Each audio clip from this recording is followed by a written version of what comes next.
Hola, mis queridos hermanos y hermanas, bienvenidos a una nueva semana del estudio de Ven Sígueme. Estamos estudiando esta semana la sección 88 de Doctrina y Convenios y el tema es estableced una casa de orden. ¿A qué se refiere el Señor cuando dice estableced una casa? ¿Está hablando de nuestro hogar? ¿Está hablando del templo? ¿Está hablando de alguna otra cosa? Vamos a aplicar las escrituras a nosotros mismos, como siempre, para nuestro provecho e instrucción. Empecemos. Ok, y extendemos una calurosa bienvenida, calurosa desde Guayaquil, a todos los que nos acompañan, especialmente aquellos que se unen por primera vez. Si hoy es el primer video que están viendo, yo soy Daniel Ampudialazo. Este es el estudio de Ven Sígueme, no es una clase. Estoy estudiando con ustedes para enriquecer entre todos lo que vamos a aprender esta semana. Para ustedes, para su familia, para la clase que estén preparando, para lo que necesiten. Hemos tenido más que año y medio creo yo o algo así, ya con estos videos. Y los hemos disfrutado mucho. Estas últimas semanas hemos tenido algunos inconvenientes de tiempo. Conversé eso en la parte final del video de la semana pasada. Para todos los que han estado pendientes, gracias, no son problemas realmente, son dificultades de organización que estamos teniendo y por ello pedimos disculpas. Muy bien, y como les decía, vamos a aprender durante esta semana del Señor cómo establecer una casa de orden o a qué se refería Él cuando nos pidió hacerlo. Vamos a empezar con los versículos 2 al 4. Hay muchísimas escrituras muy buenas en esta única sección para toda la semana y francamente no voy a alcanzar a hablar muchas de las que me gustan mucho incluso porque el tema es muy denso. Siendo que tenemos poco tiempo, empecemos. He aquí, esto es agradable a vuestro Señor, y los ángeles se regocijan a causa de vosotros. Las ofrendas de vuestras oraciones han subido a los oídos del Señor de Sabaoth, y están inscritas en el libro de los nombres de los santificados, a saber, los del mundo celestial. Por tanto, ahora os envío a vosotros, mis amigos, otro Consolador, el Santo Espíritu de la promesa, para que permanezca en vuestros corazones, y este otro Consolador es el mismo que prometí a mis discípulos según se haya escrito en el testimonio de Juan. Este Consolador es la promesa que os doy de vida eterna, sí, la gloria del reino celestial. Bastantes cosas en pocos versículos. Empecemos con el versículo 2. Me gusta mucho porque el Señor menciona que le es agradable y aunque los ángeles se regocijan. ¿Qué es lo que hacemos nosotros o que podemos hacer nosotros que agrada al Señor y que hace que los ángeles estén felices? Dice: las ofrendas de vuestras oraciones han subido a los oídos del Señor. Esto me puso a pensar y pensar. Ok, esto es interesante. Las oraciones hacen que los ángeles estén felices y hacen que el Señor esté complacido, o como dice más específicamente aquí, que le resulta agradable. Pero me puse a pensar enseguida, no todas las oraciones que hacemos se pueden considerar una ofrenda al Señor. Y eso me puso a pensar, ¿qué tipo de oración es la que el Señor consideraría una ofrenda? Y la pregunta es para ustedes, mis hermanos. Pueden decirme en los comentarios, ¿qué piensan ustedes? ¿Qué creen que hace que su oración se convierta en una ofrenda? Yo les voy a decir algunas de las cosas que yo pienso que hacen que no sea una ofrenda. Por ejemplo, hemos hablado de esto en muchas ocasiones, cuando pedimos demasiado. Nos dirigimos a nuestro Padre Celestial y empezamos, quiero esto, quiero esto, quiero esto y quiero esto. Hemos hablado de eso antes. Cuando pedimos demasiado, cuando decimos, gracias por la vida, por la salud, por el trabajo, ahora sí, a pedir. Y empieza la lista de peticiones. Y somos tan buenos que oramos por nosotros, oramos por otras personas, no hacemos cosas por otras personas, pero oramos por ellas. Entonces, eso es una broma. Entonces tenemos que tener mucho cuidado si nosotros queremos, si anhelamos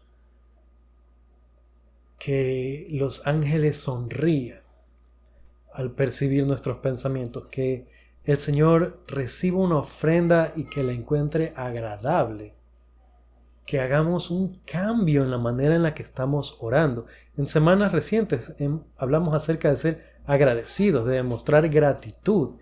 Ciertamente esa es una manera, pero ¿qué otras? Ok, en los siguientes versículos 3 y 4 habla de este otro consolador del que hablamos alguna vez y menciona que viene con la promesa de vida eterna. Hicimos un video completo dedicado a este tema, entonces no voy a tomar mucho tiempo hoy porque si ya lo vieron, ya lo saben. Y si no lo vieron, ahí está, es el video que se titula La palabra profética más segura. Y allí conversamos bastante quién es este otro consolador, cómo se lo recibe, qué tenemos que hacer, qué nos promete el Señor, cómo funciona, todas esas cosas. Entonces, si no lo han visto, vayan a revisarlo, está en el canal. Para los que ya lo vieron, aquí estamos hablando otra vez de ese tema. El Señor promete una vez más, este consolador es la promesa que os doy de vida eterna. Y como lo hablamos en aquella ocasión, Pedro dijo que haremos bien en estar atentos a esto como a una antorcha en la noche. Ok, vamos a avanzar. Tenemos que avanzar un poco rápido hoy día. Vamos a los versículos 6 y 7. Dicen lo siguiente.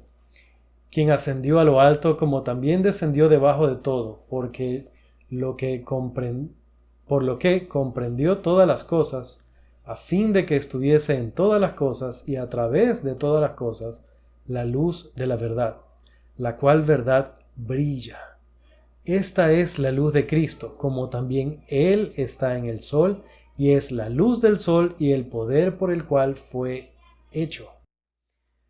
En adelante hay bastantes lindos, muchos versículos que hablan mucho acerca de la luz y como ustedes lo saben, este es un tema que me encanta.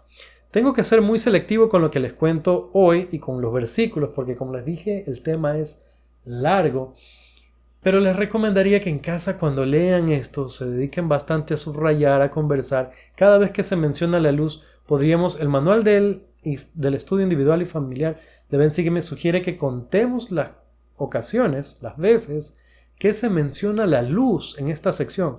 Son muchas y hay mucha luz al respecto de la luz en esta sección. Ahora, cosas muy específicas que les quería comentar sobre esto. La cual verdad brilla. La luz es conocimiento, el conocimiento es verdad, la verdad brilla, la verdad es evidente. A veces nosotros nos preguntamos qué será lo que debemos hacer, qué es lo correcto, qué decisión debería tomar. Si nosotros nos enfocamos en Jesucristo, siempre va a ser más fácil tomar decisiones. En la mayoría de casos, la verdad va a brillar y va a ser evidente. Habrá muchos otros en los que no, o en los que no tiene mucho que ver la luz. Pero cuando hablamos de mandamientos, no cuando estamos hablando de qué color pinto mi casa, o cosas así. Pero cuando hablamos de decisiones importantes de la vida, la luz brilla. ¿Estará bien que me case con esta persona? El Espíritu lo va a hacer notar. Nos lo va a hacer saber. Sí, para el Señor está bien. Ojo, nosotros tomamos nuestras decisiones. Nosotros escogemos y el Señor nos pedirá cuenta por la responsabilidad que tengamos sobre las decisiones que tomemos. Las decisiones las tomamos nosotros. Dios no decide por nosotros. Pero será mucho más fácil tomar decisiones que nos van a beneficiar cuando vemos la luz brillar. Cosas interesantes sobre esto. Nosotros podemos ir a la guía para el estudio de las Escrituras y buscar la luz de Cristo. Y el concepto está, y muchas de las cosas que están allí están en esta sección. Y como les decía, quisiera hablar tanto más de esto, pero es un tema bien largo. Que quiero asegurarme de decirlo, aquello que para mí es más importante en este momento, lo que siento que en este momento va a ser de mayor beneficio.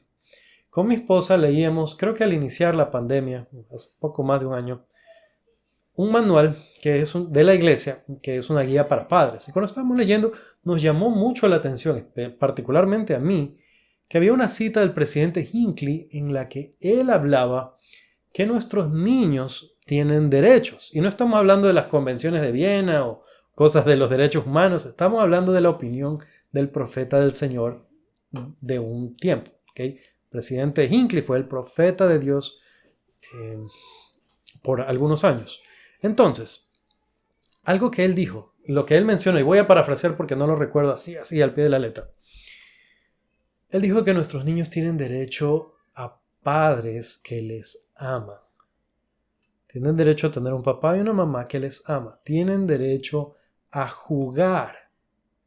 Tienen derecho a aprender y tienen derecho o deben recibir la luz del sol.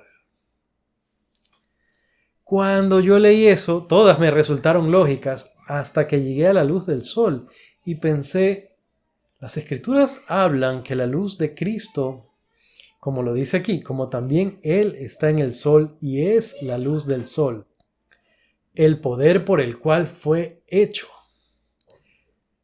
Que nuestros hijos reciban la luz del Evangelio es importantísimo, que les enseñemos la doctrina, que les mostremos la luz es importantísimo, que aprendan de Cristo es importantísimo, que jueguen es importantísimo, que reciban la luz del sol es importantísimo.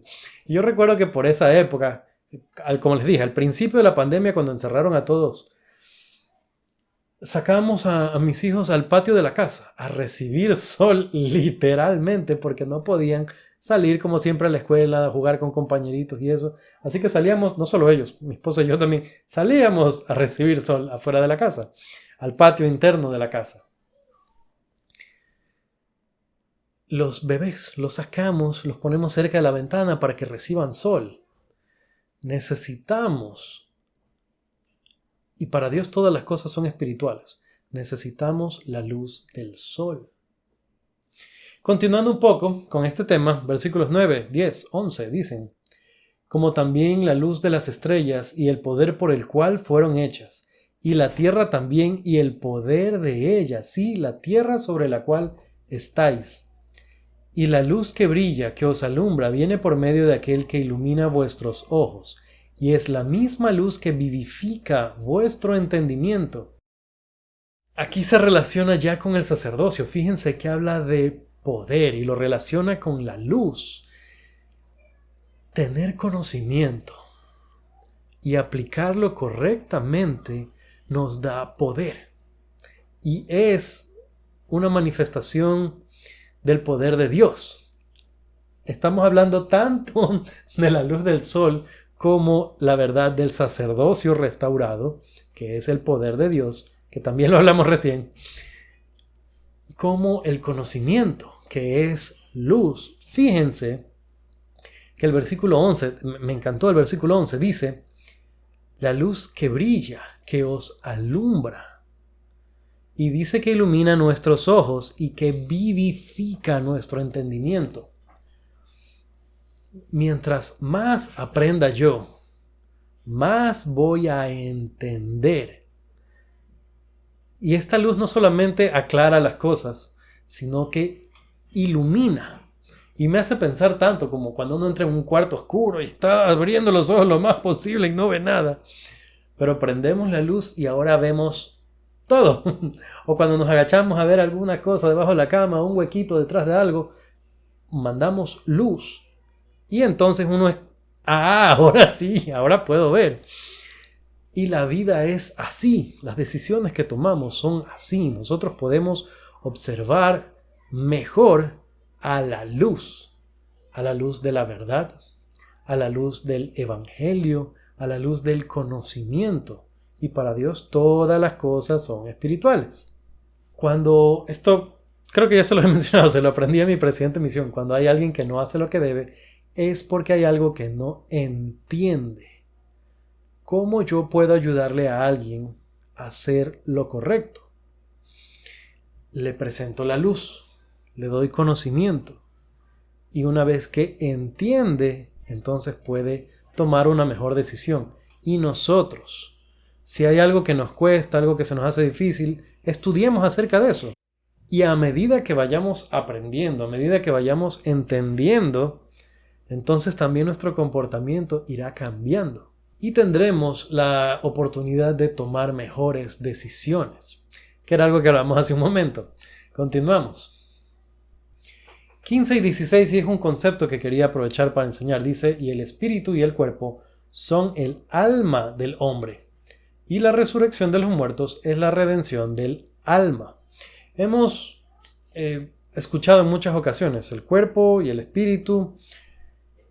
En las escrituras podemos encontrar a veces un poco intercambiable. Espíritu y alma se refieren al espíritu realmente. Pero si nos vamos al concepto exacto, el alma es la reunión del cuerpo y del espíritu. Cuando están juntos pueden tener gozo. Cuando resucitemos y estén inseparablemente unidos, pueden recibir también una plenitud de gozo. Y separados no se puede. Esto es un concepto que simplemente quería que esté claro. Como les decía, en algún lugar de las escrituras vamos a ver que se menciona la palabra alma y se está refiriendo realmente al espíritu. Y no es difícil darse cuenta cuándo se refiere a qué. Pero con esta nueva luz habrán otras escrituras que podamos entender mejor. El valor de las almas es grande a la vista de Dios. Espíritu y cuerpo. Cuando Adán fue creado se lo declaró alma viviente. El espíritu y el cuerpo. Algo más que se puede decir sobre esto es cuál es nuestro propósito aquí. Pero vamos a conversar de ello más adelante. Vamos al versículo 20. Dice, para que los cuerpos que son del reino celestial la posean para siempre jamás, porque para este fin fue hecha y creada, y para este fin ellos son santificados. Muy bien, está hablando de aquellos que son valientes en el testimonio de Jesucristo. Lo aprendimos cuando hablamos de los grados de gloria. Estamos hablando de los celestiales. Y estamos hablando de la tierra. El propósito de nuestro planeta es ser celestializado o recibir una gloria celestial eventualmente. Y aquellos que sean celestiales, categorías celestiales, van a heredar esta tierra. Ahora, dice que este es el propósito, que ellos la posean, que posean esta tierra. Y dice, para este fin fue hecha y creada. La tierra, nuestro planeta, nuestro lindo planeta Tierra, fue creado con el propósito de llegar a ser celestial. Nosotros también, pero podemos decidir si lo queremos o no lo queremos. Y lamentablemente la gran mayoría decide o prefiere no. Obviamente no es que le preguntan ¿quiere ser celestial? La persona dice no, sino que tomamos decisiones que nos separan de la gloria celestial. Y eso es algo que vamos a desarrollar más adelante. Pero hace un momentito les hablé del propósito. Adán cayó para que el hombre existiera. Y existe el hombre para tener gozo. Segundo Nefi 2:25. El propósito de nosotros en esta tierra es ser felices. Hay personas que dicen el infierno es aquí, hablando de las muchas cosas malas que sinceramente se ven en esta vida, pero es un error. Es un error, a pesar de que hay cosas feas aquí. Hay personas que dicen todo se paga en esta vida. No sabe lo que le esperan a las personas que se han portado mal. Dios es justo. Y si bien hay cosas que pasan aquí, aquí no es el infierno. Esta tierra y nuestro propósito en ella realmente es para tener gozo, para ser felices. Y si nosotros vamos a cumplir la medida de nuestra creación, deberíamos hacer un esfuerzo por ser felices. Y mayormente esto es una decisión. Ahora, yo sé que hay situaciones en la vida que son duras, que golpean duro. La semana pasada me dejaron un comentario. Cuando yo lo estaba leyendo no podía creer la situación tan difícil que estaba pasando esta hermana. Y realmente me impactó porque era un comentario mayormente positivo a pesar de lo que me estaba contando. Y eso me hizo pensar, a veces nosotros somos muy perezosos y queremos que la vida sea exactamente como queremos o no somos felices. Y todos hemos pecado en algún momento de ser quejumbrosos como Lamán y Lemuel y no querer hacer algo o estar inconformes.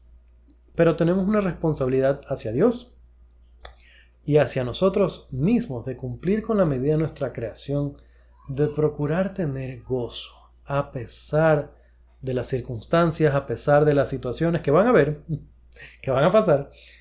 Y el propósito de nuestra tierra es eventualmente convertirse en un cielo, en un planeta regente de orden celestial. Ahora, hablando de planetas regentes y de los celestiales y de quienes van a heredar la tierra, vamos a leer los versículos 22 y 24. Porque el que no es capaz de obedecer la ley de un reino celestial no puede soportar una gloria celestial. Y el que no puede obedecer la ley de un reino celestial no puede soportar una gloria celestial. Por tanto, no es digno de un reino de gloria. Por consiguiente, deberá soportar un reino que no es de gloria. Estamos hablando de establecer una casa de orden, y si se dan cuenta, todavía no hemos hablado de templos ni de capillas.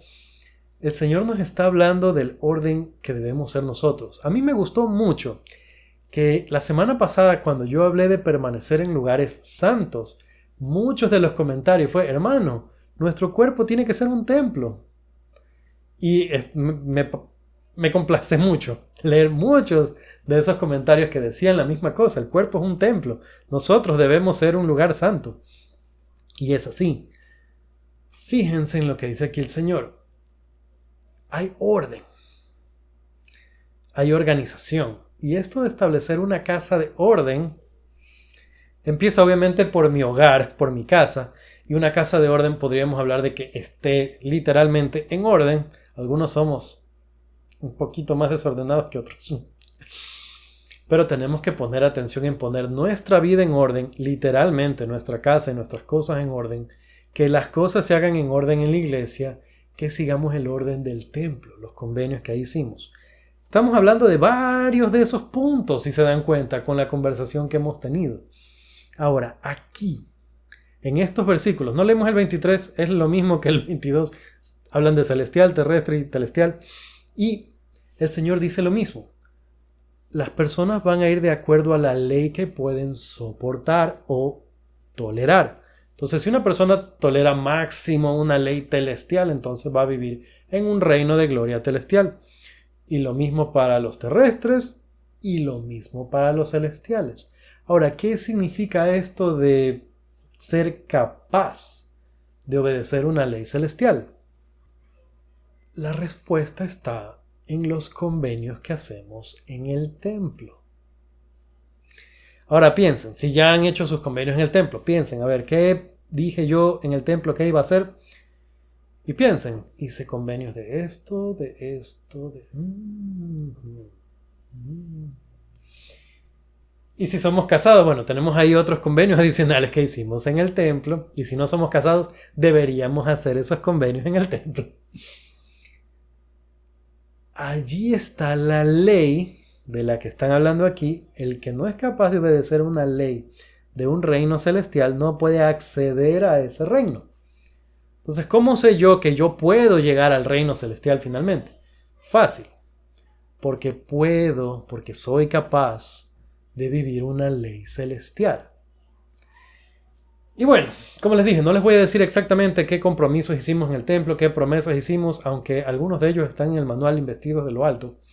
Y obviamente podemos ir al templo y recordarlos si ya se nos olvidaron. Pero de forma general, como les mencioné el matrimonio, algo en lo que yo quiero recalcar, hacer muy notorio, es que absoluta fidelidad a nuestro cónyuge es parte de el ser capaces de obedecer la ley celestial.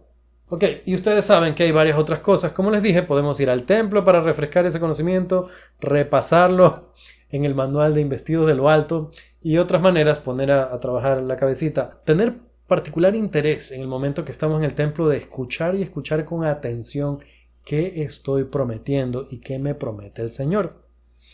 Si no soy capaz, entonces me tengo que conformar con algo donde yo encaje bonito. Y esta es otra cosa que deberíamos tener claro. Para una persona que no es capaz de observar una ley celestial, no se va a sentir cómodo en un reino celestial. No va a sentir que pertenece. Y en esto vemos también la justicia de Dios. No es solamente un tema de castigar a los que no alcancen y que estén para siempre abajo, sino que estén en un lugar que vaya de acuerdo con sus necesidades y con su capacidad. Avancemos. Vamos a los versículos 32 y 33. Y los que queden serán vivificados también. Sin embargo, volverán otra vez a su propio lugar para gozar de lo que están dispuestos a recibir, porque no quisieron gozar de lo que pudieron haber recibido. Porque ¿en qué se beneficia el hombre a quien se le confiere un don si no lo recibe? He aquí, ni se regocija con lo que le es dado, ni se regocija en aquel que le dio la dádiva. ¿Qué significa esto?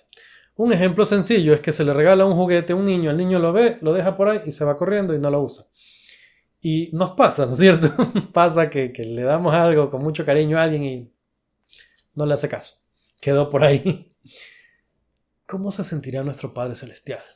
Y yo aquí lo pienso específicamente con nosotros, miembros de la iglesia, porque es fácil pensar en el mundo, pero concentrémonos en nosotros. El Señor nos ha dado templos y hay más templos que nunca. Ecuador es un país chiquitito. Ecuador de donde soy yo. Chiquitito. Tenemos, y búsquenlo en el mapa si no están seguros. Ecuador. Ecuador es un país chiquitito. Tiene un templo en Guayaquil. Se está terminando de construir otro en Quito. En un país chiquitito. El Señor está haciendo mucho más alcanzables las ordenanzas del templo, de su casa. Entonces, Él nos da estos regalos. La pregunta es, ¿qué hacemos nosotros con esta dádiva? ¿Estamos tomando los convenios? ¿Estamos siendo agradecidos? ¿Estamos conservando sagrados los convenios que hicimos? ¿Estamos cumpliendo? Es la pregunta.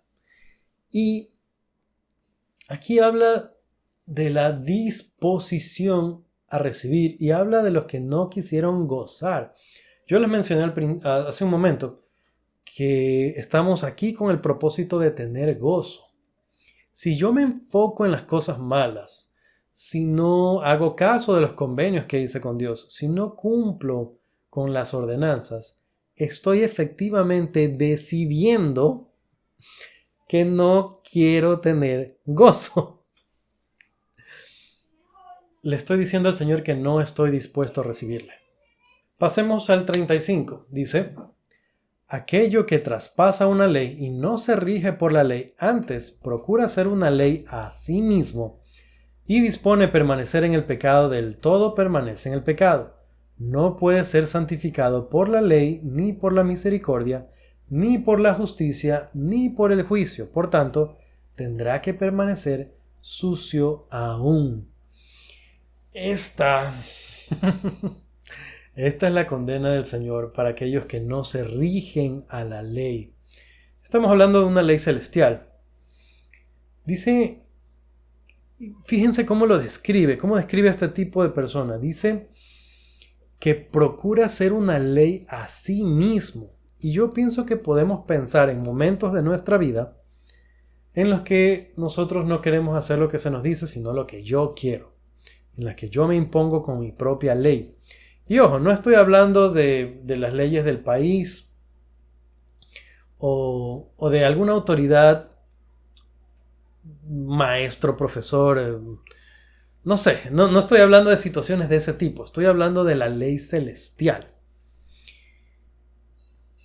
Cuando el profeta habla, cuando dice algo, cuando nos recomienda cosas, cuando nos da mandamientos, cuando nos invita a hacer algo, y yo pienso, no, yo sé cómo se hace eso, no lo voy a hacer así, lo voy a hacer de esta otra manera, nos convertimos en una ley para nosotros mismos y estamos haciendo a un lado su misericordia, su justicia y su juicio. Y la condena del Señor es fuerte, permanecemos sucios todavía. Ahora imagínense, cuando uno está cochino, cuando uno no se ha bañado, viene, qué sé yo, de hacer deporte o alguna cosa, viene de caminar desde lejos y llega así. Lo primero que uno hace cuando llega a la casa es buscar la ducha o querer bañarse para no sentirse así. Y si no somos así, bueno, si somos jóvenes, nuestra mamá nos manda, anda a bañarte. No, me voy a acostar. No te acuestes sucio a la cama. O en los muebles o lo que sea, porque no solo que estamos sucios, sino que ensuciamos al resto. Y la condena del Señor es van a permanecer así, sucios. No quisiera yo que el Señor me considere a mí sucio, o necio, o impenitente, habiéndome Él presentado misericordia, justicia y juicio. Avancemos. Versículo 40. Porque la inteligencia se allega a la inteligencia. La sabiduría recibe la sabiduría. La verdad abraza la verdad. La virtud ama la virtud. La luz se allega a la luz. La misericordia tiene compasión de la misericordia y reclama lo suyo. La justicia sigue su curso y reclama lo suyo. El juicio va ante la faz de aquel que se sienta sobre el trono y gobierna y ejecuta todas las cosas. Me dejó pensando esto. Me hizo pensar en mis amigos, francamente. Porque la inteligencia se allega a la inteligencia y la sabiduría recibe la sabiduría. La verdad abraza la verdad. Todo lo que leímos. Estamos hablando de la inteligencia, sabiduría, verdad, virtud, luz, misericordia. Si no lo estamos haciendo de esta manera, el consejo del Señor para establecer una casa de orden es que lo hagamos así. Y quiero que esto se entienda bien. Yo no debería juntarme con personas que no me van a traer cosas buenas. ¿Qué estoy diciendo y qué no estoy diciendo? ¿Qué estoy diciendo? El que con lobo se junta a aullar aprende. Hay sabiduría en este dicho. Y hay sabiduría para lo bueno y para lo malo. Alguien podría decir, bueno, a mí sí me gustaría aprender a aullar, chéverísimo.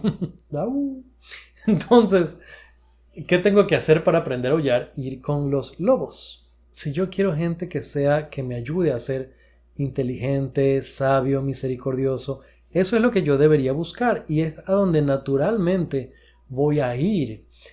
Y me frustra un poco de pensar porque recuerdo aún amigos que empezaron a tener malas compañías y eventualmente se alejan de la hermandad de la iglesia y se van por senderos prohibidos, como lo dice el sueño de Leí, y se pierden. Y se pierden en estas aguas sucias y luego se condena de ellos que serán sucios aún. Y cuando pienso en amigos que se han perdido así, me da mucha tristeza. No seamos nosotros así. Juntémonos de tal forma que aprendamos. Ahora, una aclaración con esto es que de pronto alguien podría decir, ya, entonces yo no voy a visitar a ese hermano que anda medio menos inactivo. La idea es que nosotros seamos esa compañía que provee inteligencia, luz, misericordia, sabiduría, virtud. Que yo sea esa influencia para otra persona y yo juntarme con personas que sean esa influencia para mí. En lo absoluto, no estoy diciendo que no podemos ir a visitar a un hermano que está menos activo porque no tiene o carece de estas cosas. Obviamente. Pero como les decía, esto me hace pensar en amigos y me hizo pensar por un lado en amigos que dejaron de ser amigos. Pero también me hizo pensar en amigos que permanecen siendo amigos. Gente con la que uno la va súper bien. Me hizo pensar en un buen amigo. Yo pensaba, claro, por eso es que él es mi amigo. Porque me hace sentir estas cosas. Converso con él y puedo percibir sabiduría y me agrada. Inteligencia, virtud, misericordia. Y así podemos nutrirnos como comunidad. Pienso yo que en cierta forma estos videos nos ayudan también a ustedes y a mí a encontrarnos, porque otra forma en la que yo encuentro ese gozo es cuando leo los comentarios y veo gente que le encantan los videos y a veces me da un poco esta vergüenza, por decirlo, de alguna manera, ver cómo hay personas que les gustan mucho los videos. Y pienso, wow, no sé, uno hace el esfuerzo, pero gracias.